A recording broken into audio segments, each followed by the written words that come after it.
தம்பி வெறும் கூத்தடிச்சு எல்லாரையும் உசி தூரம் வேண்டாம். சும்மா சோடிச்ச கேஸ் தானே, வாபஸ் வாங்க. எது சோடிச்ச கேஸ்ங்கறியா?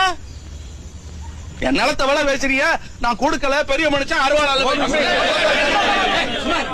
இங்க அறுவாளும் பேச பாயும் பேச. இப்ப சொல்ற எல்லாரும் கேட்டுக்கிறங்க. சொல்லுங்க மாப்ள. கோடிக்கணக்கில் ஒட்டி கொடுத்தாலே என் நிலத்தை விற்க மாட்டேன். நான் உட்கார்ந்து இருக்காரு கோயம்புத்தூர் கொண்டராசு, அவர் கிணத்துல தான் தண்ணி வருது. அம்பிட்டு தண்ணி தான் எடுத்தா அவர் கிணத்துல வாங்கி குடிச்சுக்கிற வேண்டியதுதானே. அவர் விற்பாரு எதை வேணா. எதை வேணா விற்பாரு. என்னையவா சொல்ற? உனக்கு பின்னால ஒண்ணுமே தெரியாத மாதிரி உட்காந்து இருக்காரு கொத்தால தவிர. அவரு விற்பாரு எதை வேணா. மறுவாதி கிட்டு போயிரும். சாட்சிக்காரன் சண்டைக்காரன் ஆக்கிறாரு. கொத்தாரா உனக்கு தைரியம் இருந்தா நேரடியா போது. எதுக்கு பெருமாடி முன்னாள் இருக்கு பின்னால கல்லறியா? இது பெரிய மனுஷன் உட்கார்ற சபை. கொண்டா அங்கனக்குள்ள என்ன பேச்சு?